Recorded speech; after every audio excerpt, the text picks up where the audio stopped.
Roadsters, that quintessential part of summer motoring that seemed to die out in the 80s, came back with a vengeance in the 90s. Cars which helped to revive this concept include the BMW Z3, the Mazda MX-5 and this Rover's MGF. Now, whilst talking history, we could look back at 75 years of MGs. Ask anyone around then what image they have of the Roadster and the chances are they will see an MGB. So Rover could do no wrong when they launched the MGF 4 years ago. This is the MGF as it is today, complete with facelift and a few extra bulges in all the right places. From this exterior, you could be forgiven in thinking that nothing much has changed. The windscreen surround now matches the body colour, and out with the orange as the indicator lenses are now fashionably smoked. Other than that, the styling remains the same as it was, with these retro cues in the headlights and grille to evoke the old bees. Any other drastic changes would have meant maybe MGF losing its look of heritage, and coming from Rover, heaven forbid.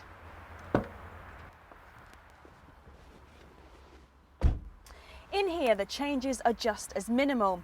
Rover has taken the striking chrome and Allen key design from outside and applied it to the gear stick and surround, and even the speakers have a fancy trim around them. Chrome stays inside as the dials now have a lovely silver finish to them, and in answer to customer criticism, the steering column is now adjustable. The MGF's cabin really is a pleasant place to sit. The light colours are very refreshing and make a change from the usual swathes of black and grey plastic.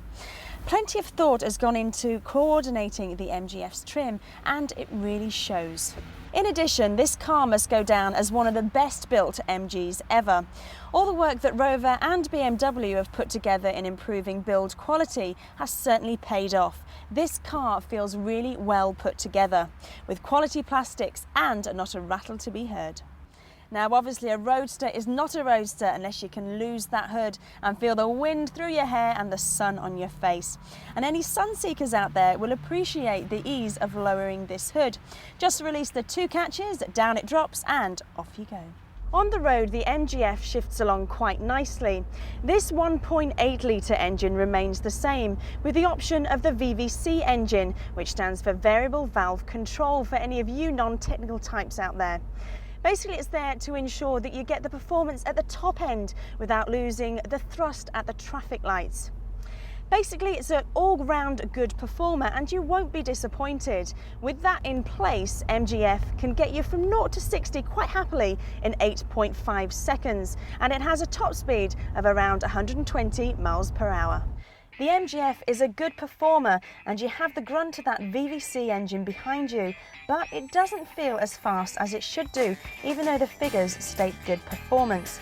It tends to lack a sense of occasion, like for example the BMW Z3. There are plenty of options, as is often the case when buying a new car these days, to personalise your own. Hundreds of colours and accessories ensure you can get more out of your MGF than those that came before it. But surely the whole point of a Roadster is for a blast around the country lanes on a sunny weekend.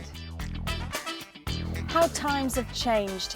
MG originally started by producing cheap, affordable and extremely popular sports cars. Now, there's no doubt in the popularity of the MGF or its capability as a car, but as a sports car I feel it fails to make a convincing case, especially when up against its predecessors. Arguably, there isn't a place in the modern automotive world for the MG to compete head-to-head with their parent company's BMW Z3, unless of course you're a sucker for classics. It is therefore left to the MGF to fulfil a rather different role. If it's the sports car look that you're after, but with few of the sports car compromises, then this is the car for you. Personally though, I've never looked at the Roadster as being a luggage carrier. To me, I would rather keep those left to the people carriers.